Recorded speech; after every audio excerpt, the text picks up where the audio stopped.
Hey everybody, it is Sunday, so that means it's time for story time. It happens to be New Year's Eve, so Happy New Year. Hopefully going into 2024, we'll get on the floor with our legs running underneath of us, just like this millipede here. So, what I have with me right now is the California giant millipede.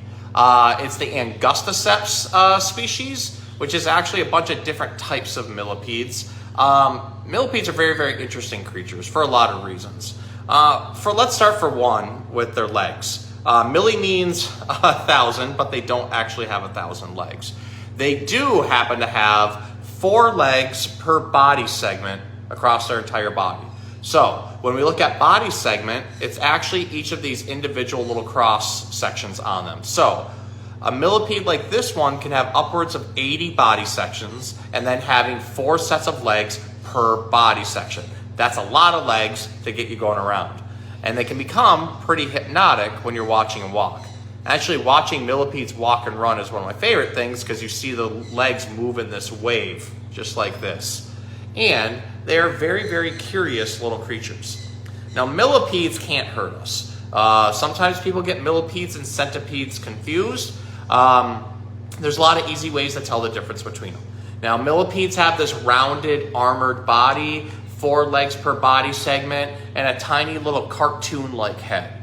But if we were looking at a centipede, you would see big body segments and then only 2 legs per section, and then you would also see pinchers on the front of them. Millipedes are what we call detritivores. So that means they're eating dead or decaying matter, typically leaf litter and dirt, and also they'll hunt down mushrooms, veggies, rotting fruits, pretty much anything that just falls on the forest floor and starts to break down. Whereas centipedes are actually a carnivore. They're going to be hunting down other insects. And when you get into your really, really big centipedes, they'll actually hunt down things like baby birds and baby mice. But for the millie, I have nothing to worry about here. Now, millipedes have been around forever. Fossil records show them going back basically to the time of the dinosaurs. And really, there's not a lot known about millipedes. In fact, we're discovering new species of them every year. Even where this one is found in California, there's the Monterey Bay variation, and there's a San Francisco Bay version. And it wasn't until recently we actually discovered that there was a difference between the 2 of them. There's slight variations in their body segments and their color, and there's also a slight variation of their gonopods, which is how we tell the difference between the male and female, which honestly I think this one might be a male. It's really hard to tell. You have to count on the 7th body segment back, and you look for a pair of short, stubby little legs, which are what we call the gonopods, and that's how we know that it's a male. Now, millipedes are pretty elusive. They spend most of their time living underneath logs, rocks, leaf litter, and a lot of them are really, really good burrowers. In fact, a lot of the bigger species will sometimes dig upwards of 12 to 18 inches under the ground. African giant millipedes that get like 18 inches long are known for being very good burrowers and taking up lots of room. So when we set up enclosures for these guys, it's lots of dirt, lots of leaf litter, lots of cork bark, plenty of things to hide under, and then honestly sometimes we even leave their food in there for a couple extra days since they like to eat it as it's breaking down. Now they do have a set of eyes up on the front here, which is pretty much impossible to see with an iPhone camera, but there's 2 little black dots that look like somebody colored them in with a Sharpie. It's compound eyes, so each one is about 30 ocelli together. And this does help them see a little bit, but primarily you notice that they have these very, very active antennae, which is helping them figure out everything that's in front of them. Since they're spending a lot of their time underground or living underneath things, eyesight isn't exactly something they have to rely on. They're going to be relying on their antenna picking up things happening in the environment more than they're going to their eyesight. So these are very, very cool animals.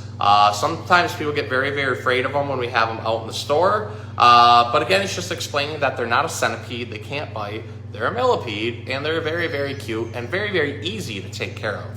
They're actually, I would say among our inverts, my #1 recommended pet because they're so hardy and so easy to take care of. Now, I have a great book for us this week. I believe I've read this book before, but I thought it was worth getting again. Part of that's because Capillary District Library was closed and I couldn't make it there in time. But I'm going to be reading How to Be a Real Man by Scott Stewart. And this is a great book that kind of breaks down the stereotypes of what a man is. So I figured this would be fun because we're going into a new year. Some people do the whole new year, new me mantra. And sometimes that means breaking down stereotypes about ourselves. So here we go. The Vikings were a horrid bunch way back in ancient days. To be a man meant you struck fear in many different ways. They fought all day and fought all night, then fought some more again. But I don't think the Vikings made particularly good men.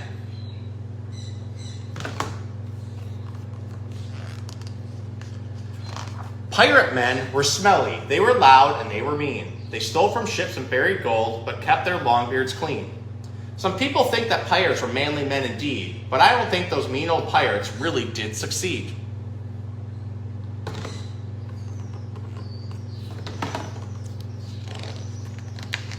The Spartans, they were soldiers whose lives were strict and hard.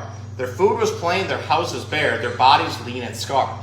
They lifted weights and trained all day and never took a rest. They might have been extremely strong, but I doubt they were the best.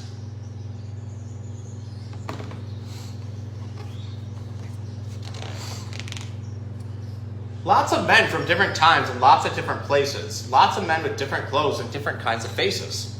Of all the lessons taught through time, there's one that persevered. To be a mighty man, the others idolize and fear. You have to act real tough and always be ready to fight. Be strong and mean so all can see your power and your might.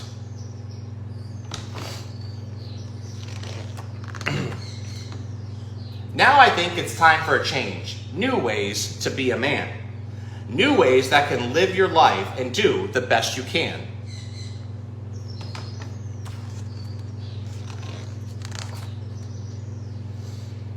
To be a man, the greatest man, you must learn how to fight. But not for gold or territory, you fight for what is right.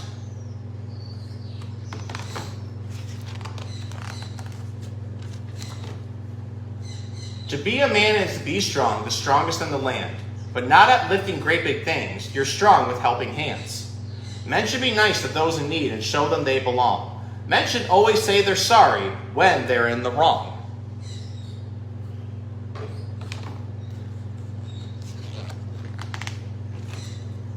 Lots of men try to pretend their feelings are not there. They won't laugh or cry or act surprised or show that they are scared. When you feel fear, as all men do, you're allowed to shriek or squeal. The bravest thing you can do is show others how you feel.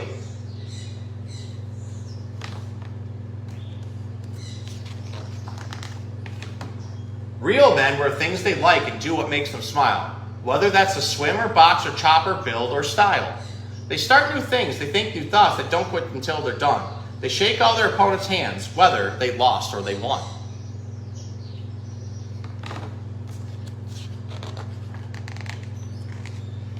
They walk up great big mountains to see the clearest views. They're even good at walking miles in someone else's shoes. They say please and thank you. To themselves they do stay true, but they still know how to listen to different points of view.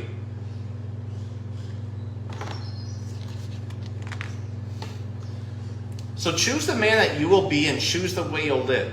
Choose the clothes that you will wear and choose the gifts you'll give. Choose to build big robots or choose to plant a tree. Choose to tell enchanted tales or dance for all to see. Choose the things that bring you joy and choose all of that you can. Embrace the person that you are. You'll be the greatest man. The end. So, again, this was a great story about how the old stereotypes of being a man aren't necessarily true.